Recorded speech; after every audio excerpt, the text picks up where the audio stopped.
जय श्री राम। मैं रवि सांखी। छठे चरण का चुनाव 58 सीटों पर कंप्लीट हो चुका है। आज हम जानने की कोशिश करेंगे इस वीडियो में ये 58 सीटें किसके पाले में गई है, बीजेपी जितना दम भर रही है उतनी सीटें जीत पाई है, या फिर इंडी अलायंस ने कहीं ना कहीं सेंध लगा दी है। दिल्ली में क्या हालात हैं, हरियाणा की 10 सीटों का क्या हाल है, उड़ीसा में कौन बाजी मार रहा है, यूपी में अब की बार क्या बड़ा खेल होने वाला है, और पश्चिम बंगाल की जो सीटों पर चुनाव है वहां क्या बीजेपी खेला करने वाली है। आज हम ये जानेंगे और ये भी जानेंगे कहां वोटिंग प्रतिशत अधिक रही, कहां वोटिंग प्रतिशत कम रही। अब की बार की वोटिंग प्रतिशत ने क्या मैसेज दिया है कि वोटिंग प्रतिशत अधिक तो किसका लाभ किसका नुकसान, वोटिंग प्रतिशत कम तो किसको लाभ किसको नुकसान, ये हम इस वीडियो में जानने की कोशिश करेंगे। 2019 की बात करते हैं इन 58 सीटों पे, तो बीजेपी 58 की 58 सीटें बीजेपी जीती थी 2019 में। तो 2024 क्या 2019 रिपीट कर पाएगा या फिर अब की बार कोई बहुत बड़ा खेल होने वाला है। अब की बार 2 राज्य ऐसे रहे हैं जिनकी वोटिंग प्रतिशत बहुत ही कम रहा है। पहला है हरियाणा।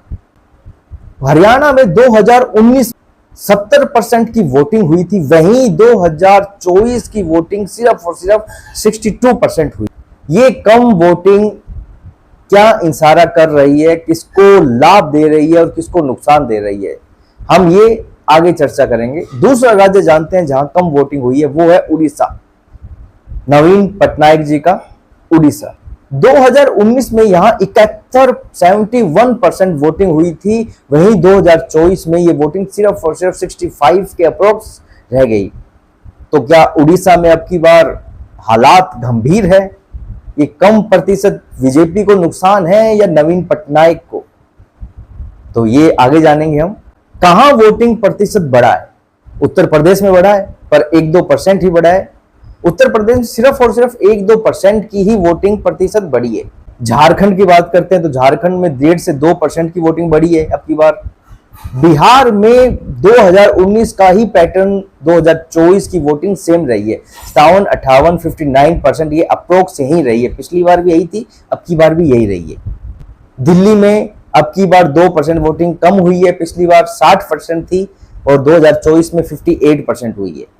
हम जानते हैं दिल्ली में सबसे ज्यादा वोटिंग कहां हुई है। दिल्ली में उस सीट पर सबसे ज्यादा वोटिंग हुई है जहां कन्हैया कुमार खड़े हैं, टुकड़े टुकड़े गैंग वाले, वो खड़े हैं वर्सेस मनोज तिवारी। इस सीट पे सबसे ज्यादा वोटिंग हुई है। इस सीट पे क्यों ज्यादा वोटिंग हुई है इसकी बात हम आगे करेंगे। सबसे कम सीट न्यू दिल्ली की, सबसे कम वोटिंग हुई है न्यू दिल्ली की सीट। ये वो सीट है जहां बांसुरी स्वराज जी खड़ी है वर्सेस सोमनाथ भारती। इस पे कम वोटिंग क्यों हुई है ये भी आगे बात करेंगे हम। अब की बार बंगाल में भी 2019 का ही पैटर्न सेम है। पिछली बार 2019 में 80% की वोटिंग हुई थी, अब की बार भी 80% की ही वोटिंग हुई है। आगे डिस्कस करेंगे क्यों हुई है।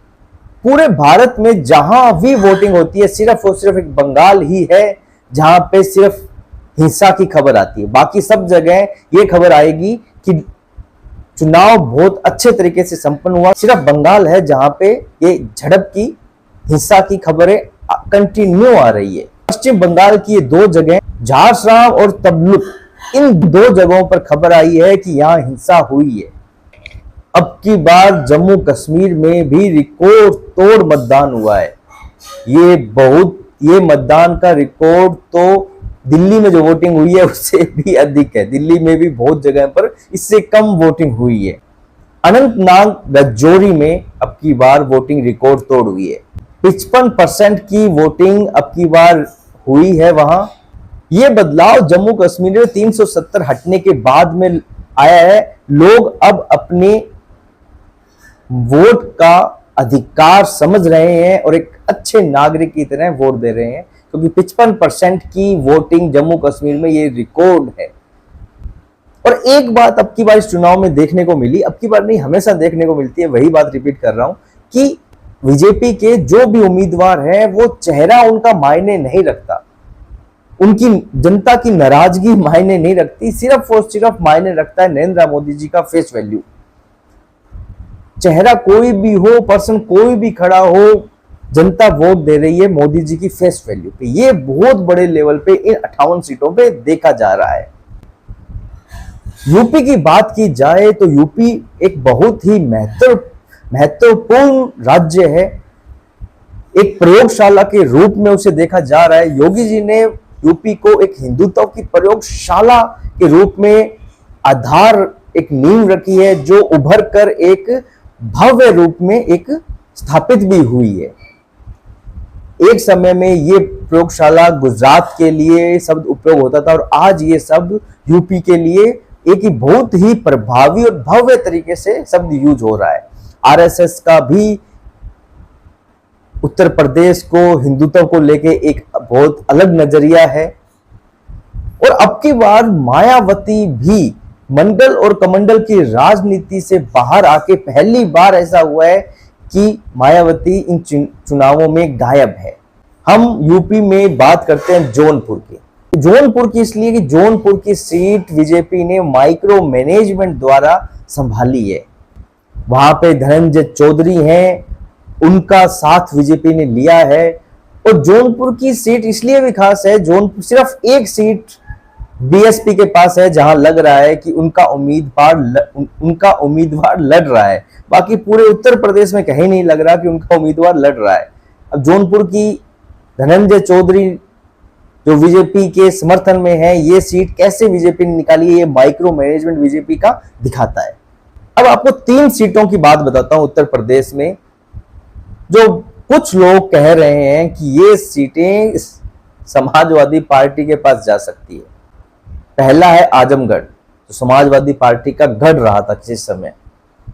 दूसरी है मछली शहर सीट। तीसरी है डोमरिया जगदीन दयाल जी की सीटें। ये कह रहे हैं कि ये कहना है कि ये तीनों सीटों पे स्पष्ट तौर पे सपा जीतने जा रही है। ये बहुत ही बड़े बड़े जो यूट्यूबर्स हैं इनका कहना है। और एक चीज मैं बता दूं, ये यूट्यूबर्स पिछले चुनाव देख लो, उनमें भी इस तरीके के ही एनालिसिस कर रहे थे। उससे पिछले देख लो, उसमें भी इस तरीके के एनालिसिस कर रहे थे। और अब की बार भी इस तरीके के एनालिसिस कर रहे हैं। एक तरीके से उन्होंने अपना पिछला वीडियो ही सिर्फ रंग नया भर के, नाम चेंज करके एडिट कर दिया है। क्योंकि एनालिसिस तो वही करना है ना जो पिछली बार किया था। तीनों सीटें ये दे रहे हैं कि सपा जीत रही है। अब हम उन सीटों की बात करते हैं जो बीजेपी स्पष्ट तौर पर जीतने वाली है। जो बड़े बड़े यूट्यूबर्स हैं वो भी बेचारे कह रहे हैं ये सीट तो जीतेगी। हम उन सीटों की बात करते हैं। इनमें है प्रतापगढ़, इलाहाबाद, स्वास्थ्य और लालगंज। ये सीटें बीजेपी सिंपल तौर में निकालने जा रही है। अब वही बात, वापस उस बात पे आते हैं कि वो यूट्यूबर्स कौन सी सीटें बता रहे हैं जिनमें टक्कर कह रहे हैं कि इन सीटों पे टक्कर है। तो देखते हैं कौन सी सीटें हैं वो। संत कबीर नगर, बस्ती, अंबेडकर नगर और जौनपुर का इलाका, ये सीट है जहां पे टक्कर बताई जा रही है बीजेपी की और इंडिया अलायंस की। पूरी डिटेल लास्ट में दूंगा कि बीजेपी कितनी सीटें जा रही है, जीतने जा रही है। अभी एक बार नाम सुन लेते हैं सिर्फ हम स्टेट जगहों के। पिछली बार आजमगढ़ सीट समाजवादी पार्टी जीती और उसके चुनाव वापस हुए। तो उपचुनाव में वो समाजवादी पार्टी जीत नहीं पाई, हार गई और उसकी जगह दिनेश लाल यादव नरहुआ ये सीट जीत गए। यदि हम राजनीति के एक समीकरण की बात की जाए, MY की मतलब मुस्लिम यादव की एक समीकरण देखा जाए, जातियों का समीकरण, तो उस लिहाज से ये समझना बिल्कुल मुश्किल नहीं होगा और ये समझना बिल्कुल आसान रहेगा कि सरकार समाजवादी पार्टी की बने ना बने वो जीत रही है। क्यों? क्योंकि हम जातीय समीकरणों पे खेलना चाह रहे हैं। ये मैं नहीं कह रहा, ये सोच है उन यूट्यूबर्स की। बड़े बड़े जातीय समीकरण में फंस के अपना एनालिसिस करते हैं और समाजवादी पार्टी को अच्छी खासी सीटें दे देते हैं। 2014 में भी यही हुआ, अच्छी खासी सीट दे दी उन्होंने एनालिसिस करके। 2019 में भी यही हुआ, उन्होंने अच्छी खासी सीट समाजवादी पार्टी को दे दी। और जब रिजल्ट आते हैं तब उसका बिल्कुल उल्टा, यदि सीट दी जाती है 15 तो आती है 2। तो अब की बार भी वो यही कर रहे हैं, समाजवादी पार्टी को जातीय समीकरण द्वारा एक अच्छी खासी सीटें वो प्रदान कर रहे हैं। ये जातीय समीकरण का आंकड़ा क्या है तो हल्का सा समझने की कोशिश करेंगे। मुस्लिम की संख्या वहां 26% है, ओबीसी 23% है, दलित एससी 17% प्लस है और अपर कास्ट वहां 32% के समीकरण में है। तो इस तरीके से ये आंकड़ा देखा जाता है तो ये कहते हैं कि बहुत बड़े लेवल पे समाजवादी पार्टी ये सीटें जीतने जा रही है। क्यों? मुस्लिम समाजवादी पार्टी के साथ रहेगा, यादव समाजवादी पार्टी के साथ रहेगा, दलित समाजवादी पार्टी के साथ रहेगा। हाँ, अब अपर कास्ट है वो बीजेपी के पास चली जाएगी, पर उसमें भी वोट छिटकेगा। तो इस तरीके से तो ये सीटें ले गए, है ना। पर रिजल्ट ऐसे नहीं आता, जनता वोट इस तरीके से नहीं देती यूट्यूबर साहब। पर ठीक है, रिजल्ट आएगा उस दिन इन्हें भी अपना वीडियो देख के या हंसना पड़ेगा या रोना पड़ेगा। चलते हैं आगे। मैंने जो टक्कर वाली सीटें बताई थी, नाम लिया था ना टक्कर वाली सीटें, प्रतापगढ़, इलाहाबाद, धौलपुर, स्वास्ती, लालगंज, ये सीटें बीएसपी जीतती थी और बीएसपी एक तरीके से इनमें जीत हासिल करती थी। पर अब की बार इनमें से एक भी सीट बहुजन समाजवादी पार्टी नहीं जीतने वाली, ये स्पष्ट है। अब बीएसपी का एक स्पष्ट तौर पे कहा जाता था कि उनका एक जाटव वोट है जो उन्हीं के साथ रहता है, पर अब की बार की समीकरण वहां अलग है। जो लोग जातीय समीकरणों के आधार पर एनालिसिस कर रहे हैं उन्हें यह चीज समझनी चाहिए कि अब की बार मायावती का जो फिक्स जादव वोट है वो भी बिखर रहा है, वो भी छिटक रहा है। इसका फायदा एसपी और बीजेपी दोनों को है। कहीं एसपी को ज्यादा फायदा है तो कहीं बीजेपी को फायदा है। स्वास्थ्य जो सीट है वहां पे बीएसपी की पकड़ हल्की सी मजबूत है, हल्की सी कहूंगा, क्योंकि एनालिसिस उस आधार पे किया जाता है जो प्रेजेंट टाइम में धरातल की स्थिति हो, तो इसलिए कह रहा हूं हल्की सी मजबूत है। बाकी एक ध्यान रखिएगा, एक बहुत बड़ा वर्ग होता है साइलेंट वोटर का, उसका आप अंदाजा नहीं लगा सकते कि वो वोट कहां गया है। 2 सांसद बीएसपी के जो जीतने के बाद बीजेपी में आ गए, स्वास्थ्य की सीट और अंबेडकर नगर की सीट। तो सीटों में बहुत महत्वपूर्ण है एक ताकत का भी होना। ताकत की बात चली है तो आपको बताऊं मैं, राजा भैया की वजह से जो यूपी में अपना अच्छा खासा प्रभाव रखते हैं, राजा भैया की वजह से समाजवादी पार्टी को हमेशा बहुत बड़ा लाभ हुआ है। पर अब की बार की समीकरण वहां अलग है। अब की बार राजा भैया को बीजेपी ने एक तरीके से अपने पक्ष में रखा हुआ है और एक तरीके से उन्हें साइलेंट किया हुआ है, क्योंकि उनका स्पष्ट कहना है कि आप किसी भी वोट दीजिए। जो पहले कहते थे समाजवादी पार्टी को वोट कीजिए, वो कहते हैं आप किसी भी वोट दीजिए। तो ये एक बहुत बड़ी एक मास्टर स्ट्रोक की लकीर खींच दी गई है बीजेपी द्वारा। अब राजा भैया का किन सीटों पर प्रभाव पड़ता है, वो सीटें हैं स्वास्थ्य की सीट है, भदोही की सीट है, इलाहाबाद की सीट है और प्रतापगढ़ की सीट है। अब यूट्यूबर्स द्वारा, बड़े बड़े यूट्यूबर्स द्वारा कहा जा रहा है कि राजा भैया के कारण ये सीटें बहुजन ये सीटें समाजवादी पार्टी जीतेगी।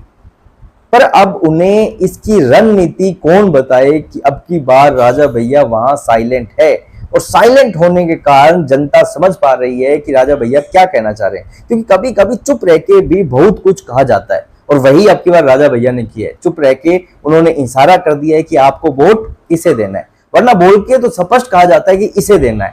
चुप रह के ही समझाया जाता है कई बार कि वोट आपको किसे देना है। तो जनता अब की बार समझ चुकी है कि वोट किसे देना है। जौनपुर धनंजय सिंह और मछली शहर की जो सीट है ये बीजेपी स्पष्ट तौर पे जीतेगी, क्योंकि धनंजय सिंह का भी प्रभुत्व बहुत ज्यादा है उस एरिया में। तो ये सीट बीजेपी के पाले में स्पष्ट तौर पे। हम बात करते हैं मेनका गांधी की सीट सुल्तानपुर की। मेनका गांधी की सीट सुल्तानपुर, वैसे तो कोई प्रॉब्लम नहीं है, स्पष्ट तौर पे बीजेपी वहां जीतने जा रही है। पर वही बात अब की बार यूट्यूबर्स जो एक नया आलाप वहां कर रहे हैं कि ये सीट अब की बार फंस सकती है, समाजवादी पार्टी के पास जा सकती है, तो स्पष्ट उन्हें बता दूं कि ये सीट मेनका गांधी जी जीतने वाले हैं। हाँ, उनके लड़के को वरुण गांधी को सीट नहीं मिली, पर प्रचार के लिए वरुण गांधी वहां है। और सबसे बड़ी बात, निषाद जो फैमिली है, निषाद जो परिवार है, निषाद जो कम्युनिटी के लोग हैं, वो बहुत बड़े लेवल पर इस चीज का समर्थन कर रहे हैं उनकी जीत के लिए। निषाद सुल्तानपुर में बहुत बड़े लेवल पर सक्रिय हैं मेनका गांधी की जीत के लिए। अब हम यूपी में एक ऐसी सीट की बात करते हैं जो थोड़ी सी छुपी हुई सीट है, पर बात करनी बहुत ही महत्वपूर्ण है। यह सीट है भदोही की। भदोही में ललदेशपति त्रिपाठी जी, जो कमलापति त्रिपाठी जी के पोते हैं, ये चुनाव लड़ रहे हैं टीएमसी के, मतलब ये टीएमसी से चुनाव लड़ रहे हैं, उम्मीदवार हैं, और समर्थन इन्हें प्राप्त है इंडिया अलायंस का। टीएमसी का वर्चस्व यूपी में नहीं है, पश्चिम बंगाल में है। भदोही के ये ललदेशपति त्रिपाठी जी चुनाव टीएमसी के द्वारा लड़ रहे हैं, इनके सामने खड़े हैं। भदोही में दो समाज अब की बार अलग अलग पायदानों पे खड़े हैं। एक है बिंद समाज और एक है ब्राह्मण समाज। बिंद समाज को अब की बार बीजेपी ने अपनी तरफ कर लिया है, और ब्राह्मण समाज का मतलब एक चीज समझने की कोशिश करते हैं। जो यूट्यूबर्स कह रहे हैं कि ये सीट सपा के पास जा रही है, क्यों कह रहे हैं? क्योंकि ललदेशपति त्रिपाठी जी ब्राह्मण है, और भदोही में जो ब्राह्मण है वो कह रहे हैं कि इन त्रिपाठी जी के पास में जाएगा, इनको वोट देगा। पर ऐसा नहीं है। वहां का ब्राह्मण बहुत बड़े लेवल पे बीजेपी के समर्थन में वोट करेगा, और बिंद समाज तो बीजेपी के समर्थन में है ही, और ब्राह्मण समाज भी अब की बार ब्राह्मण समाज भी भदोही का बीजेपी को ही वोट दे रहा है। तो ये सीट भी बीजेपी की निकलने वाली है। अब हम बात करते हैं आजमगढ़ की। आजमगढ़ एक समय पे समाजवादी पार्टी का गढ़ हुआ करता था। मुलायम सिंह खुद यहां जीतते थे, उसके बाद में अखिलेश जीते। इस बार इस चुनाव में धर्मेंद्र यादव खड़े हैं, और सामने खड़े हैं बीजेपी के दिनेश लाल यादव नरहुआ, जो पिछले उपचुनाव में आजमगढ़ जीत गए थे, और उन्होंने बहुत अच्छा काम भी किया। देखो, दिनेश लाल यादव नरहुआ के लिए कहा जाता है कि वो जब चुनाव हारे 2014 का, तो वो भागे नहीं, लोगों के पास रहे, लोगों का पहले मन जीता, दिल जीता, उसके बाद में उनका मत जीता। और धर्मेंद्र यादव के लिए कहा जाता है वो जीतने के बाद भी नहीं आए और हारने के बाद भी नहीं आए। तो असर धरातल पर काम करने का ये है। अब यदि पूछा जाए उन बड़े बड़े यूट्यूबर्स से, वो कहते हैं कि आजमगढ़ की सीट अब की बार समाजवादी पार्टी को जाएगी। क्यों जाएगी? क्योंकि अब की बार समाजवादी पार्टी में पूरे का पूरा जो कुनबा है वो वहां आकर बैठ गया, उनके लिए ये प्लस पॉइंट है। ठीक है, दूसरा प्लस पॉइंट ये है कि अब की बार देवेंद्र यादव मजबूत लेवल पे है। कैसे है ये उन्हें नहीं पता। तो ये सीट भी अब की बार बीजेपी वापस जीतने जा रही है। मैंने एक चीज पहले ही कही थी कि ये 58 जो सीटों पर चुनाव हो रहा है, ये उम्मीदवार के चेहरों पर नहीं हो रहा है।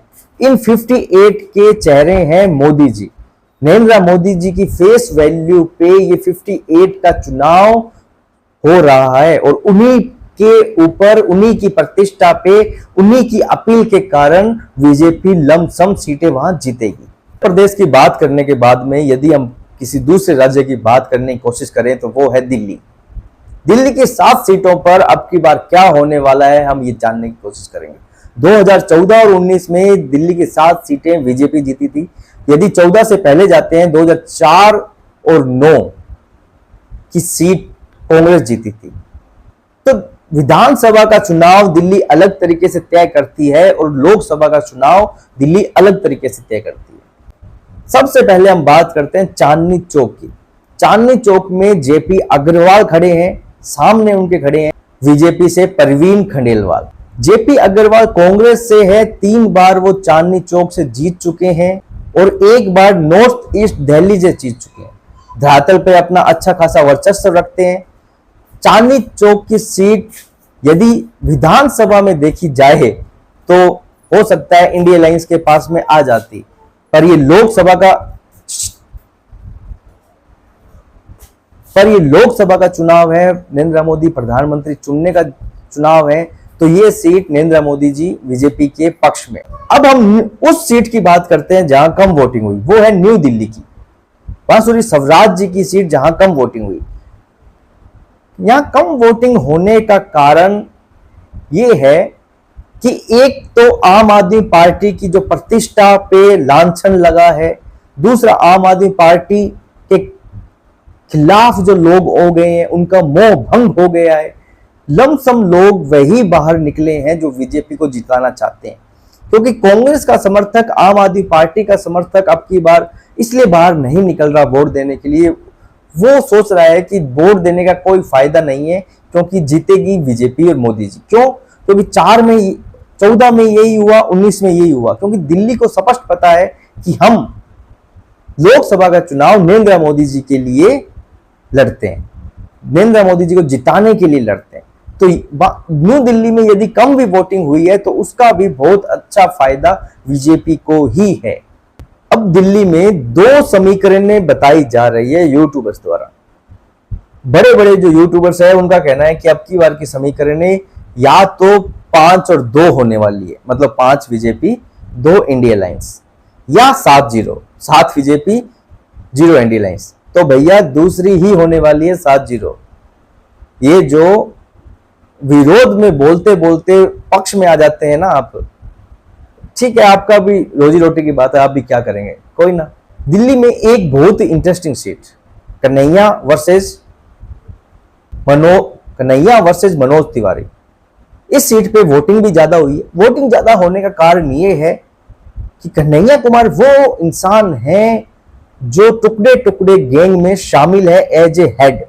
उन्होंने भारत के खिलाफ क्या क्या बोला है वो पूरे भारत को पता है, दिल्ली को ही नहीं पूरे भारत को पता है। पिछले चुनाव में बेगूसराय से लड़े थे, गिरिराज जी के सामने बुरी तरीके से हारे थे। अब की बार बिहार से लड़ना चाहते थे बेगूसराय से, पर आरजेडी द्वारा टिकट नहीं दिया गया, तो ये यहां पे आ गए। ये सीट होनी थी शीला दीक्षित जी के बेटे की, पर कन्हैया शायद कांग्रेस की नजर में बड़ा वर्चस्व रखते हैं, संदीप दीक्षित जी से बड़ा, तो ये सीट इन्हें दी गई। उसका विरोध भी काफी हुआ, एक बार थप्पड़ भी पड़ चुका है कन्हैया कुमार के 2-3 दिन पहले। और वोटिंग ज्यादा इसलिए हुई है, आप सब समझदार है वोटिंग ज्यादा क्यों हुई है। वोटिंग ज्यादा और ऐसा मैटर हो जहां देश हित की बात आती हो और वहां वोटिंग ज्यादा हो तो स्पष्ट शब्दों में समझना चाहिए कि क्या होने वाला है। तो यहां क्या होने वाला है सबको पता है। दिल्ली की यदि हमने बात कर ली है तो हम चलते हैं अब हरियाणा पे। हरियाणा के सटे हुए एनसीआर के इलाके गुरुग्राम और फरीदाबाद, ये दोनों ही बीजेपी के एक तरीके से गढ़ माने जा रहे हैं। अब यहां वोटिंग कम हुई है पिछली की तुलना में, पर बीजेपी यहां प्रभावी रूप से सक्रिय है और 100% निश्चित तौर पर जीत रही है। गुरुग्राम में राव इंद्रजीत सिंह जी खड़े हैं उम्मीदवार के तौर पर, और फरीदाबाद में कृष्णपाल गुर्जर जी खड़े हैं बीजेपी के उम्मीदवार के तौर पर। ये दोनों जीतने जा रहे हैं। गुरुग्राम की बात करें तो गुरुग्राम में राज बब्बर कांग्रेस की तरफ से समर्थन देते हुए दिख रहे थे, पर उनको सपोर्ट करने के लिए कांग्रेस की तरफ से कोई बड़ा पर्सन नहीं आया, तो उनका प्रभाव बिल्कुल भी नहीं पड़ा। और हां, कहते हैं ना, जो इज्जत की किरकिरी हुई वो अलग। राजनेताओं के ऊपर मजाक नहीं करेंगे, तो बस इतनी ही रखेंगे कि किरकिरी हुई अलग। अब 2 सीटें कह रहे हैं कि ये कांग्रेस के पास में जा सकती है। पहली है सलेजा वाली सीट, दूसरी है रोहतक सिरसा वाली सीट।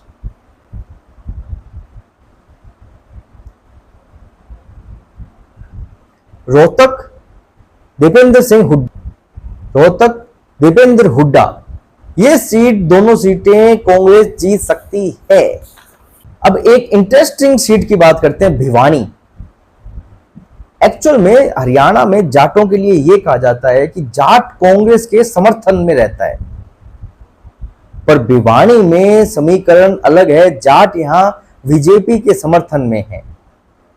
भिवानी से बीजेपी के उम्मीदवार चौधरी धर्मवीर सिंह खड़े हैं और अब की बार जाटों का प्योर समर्थन बीजेपी के साथ है और यह सीट भिवानी की बीजेपी जीत रही है। अंबाला सोनीपत बीजेपी। करनाल की सीट की हम बात करते हैं। करनाल की सीट इसलिए इंटरेस्टिंग है कि वहां अब की बार मनोहर लाल खट्टर जी खड़े हैं। पिछली बार यहां सैनी जी जीते थे, जो अब सीएम है मनोहर लाल खट्टर जी को हटा दिया गया है। मनोहर लाल खट्टर जी पंजाबी हैं, तो करनाल में 10% पंजाबी है, 10% पंजाबी है, 2.5% सैनी है, 25% जाट है, ब्राह्मण 9% है, ओबीसी 22% है। तो यदि जातीय समीकरण में हम घुसने की कोशिश करें तो यह सीट बीजेपी की, यदि धरातल पे घुसने की कोशिश करें तो यह सीट बीजेपी की, यदि विकास के तौर पे घुसने की कोशिश करें तो यह सीट बीजेपी की। स्पष्ट तौर पे यह सीट मनोहर लाल खट्टर जी जीत रहे। अब रोहतक की सीट एक इसलिए इंटरेस्टिंग है कि रोहतक से कांग्रेस से देवेंद्र हुड्डा खड़े हैं और बीजेपी से अरविंद शर्मा, जो पिछली बार जीते थे, मार्जिन कम था पर जीते थे।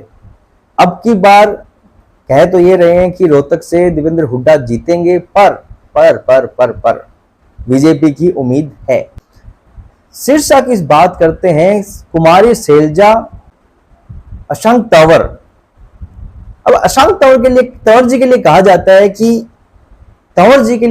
कि ये पहले कांग्रेस में गए, फिर टीएमसी में गए, फिर आम आदमी पार्टी में गए और अब बीजेपी में है, तो इसलिए सिरसा से शैलजा जी को जिताया जाएगा। ये यूट्यूबर्स का कहना है। ये सीट भी बीजेपी जीत सकती है, उम्मीदें ज्यादा हैं। अब हम बात करते हैं हिसार की। हिसार में रंजीत सिंह चौटाला खड़े हैं, जो देवीलाल चौटाला के पोते हैं, देवीलाल चौटाला जी के बेटे हैं। कांग्रेस से वहां जयप्रकाश खड़े हैं। नैना सिंह चौटाला भी उम्मीदवार हैं, जो दुष्यंत सिंह चौटाला जी की माता जी, वो भी उम्मीदवारी के तौर पर खड़े हैं। अब की बार बिहार में जनता दल यूनाइटेड, मतलब जेडीयू का समीकरण इन सीटों पे थोड़ा अलग है। इन सीटों पे जेडीयू जीत सकती है, वरना बिहार में बीजेपी को फायदा सिर्फ और सिर्फ गठबंधन के कारण हो रहा है, जेडीयू के कारण हो रहा है, अन्य पार्टियों का। बीजेपी जहां लड़ रही है वहां उसे फायदा है, पर इन सीटों पे जेडीयू अपना अच्छा खासा कार्य कर रही है। जैसे सिवान में त्रिकोणीय मुकाबला होने जा रहा है। वाल्मीकि नगर, गोपालगंज और वैशाली, पश्चिम चंपारण, पूर्वी चंपारण और शिवहर, ये वो सीटें हैं जहां जनता दल यूनाइटेड जेडीयू अच्छा कार्य कर रही है, मतलब जीत की उम्मीद अधिक है।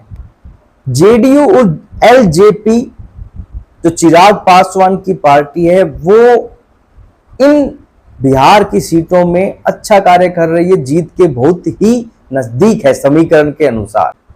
अब बीजेपी और कांग्रेस की जहां सीधी टक्कर है वो है पश्चिम चंपारण और पूर्वी चंपारण, महाराजगंज। ये वो 3 सीटें हैं जहां बीजेपी वर्सेस कांग्रेस का सीधा मुकाबला है, और यहां इस सीधे मुकाबले में बीजेपी सिंपल तरीके से जीत रही है। झारखंड में 4 सीटों पर चुनाव है। पिछली बार 3 सीटें 2019 में बीजेपी को मिली थी, 4 सीटों में से। अब की बार 4 की 4 सीटें बीजेपी को झारखंड में मिलने जा रही है। रांची, जमशेदपुर, धनबाद और गिरिडीह, ये 4 सीटें बीजेपी जीतने झारखंड में जा रही है। अब 2 राज्य हैं जो छत्रपों के हवाले बंगाल उड़ीसा की समीकरण यहां जानने की कोशिश करते हैं। अब 2 राज्य जो छत्रपों के हवाले से जानने की कोशिश करते हैं, बिहार और उड़ीसा की राजनीति। बंगाल की 8 सीटों पर चुनाव है, जो पिछली बार बीजेपी 5 सीटों पर बीजेपी जीती थी। झारग्राम की जो सीट है वहां सीधी फाइट है बीजेपी वर्सेस टीएमसी में। टीएमसी वहां अब की बार थोड़ी अधिक सक्रिय मोड पे है, पर इसका मतलब ये नहीं कि वो वहां जीत रही है, पर थोड़ी सक्रिय मोड पर है, पर टक्कर बराबर की है। एक हम सीट की बात करेंगे तुमलुक की। तुमलुक की बात इसलिए, कलकत्ता हाई कोर्ट के जज रिटायरमेंट से 5 महीने पहले बीजेपी में 5 महीने पहले बीजेपी के उम्मीदवार के तौर पर इस सीट से लड़ते हैं चुनाव, मतलब बीजेपी के उम्मीदवार हैं वहां। इनका नाम है अभिजीत गंगोपाध्याय। टीएमसी से उम्मीदवार हैं दिवांशु भट्टाचार्य। यह सीट बीजेपी के पाले में है। बंगाल की राजनीति अब की बार एक अलग चरम पर है। वहां बीजेपी जितना चुनाव लड़ रही है, मैंने अपने पिछले वीडियो में बताया था कि वहां बीजेपी यदि 40% लड़ रही है तो 60% का चुनाव वहां के हिंदू लड़ रहे हैं।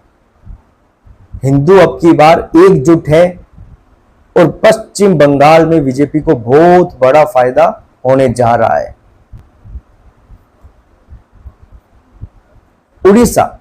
उड़ीसा में लोकसभा और विधानसभा का चुनाव एक साथ होता है। नवीन पटनायक अच्छे मुख्यमंत्री हैं, पर अब की बार एंटी करेंसी होने के कारण समीकरण अब की बार चेंज है। उनके स्वास्थ्य के कारण या अलग अलग स्थितियां हैं, तो अब की बार समीकरण वहां बीजेपी के पक्ष में है। विधानसभा का और लोकसभा का दोनों का प्रभाव बीजेपी के पक्ष में है।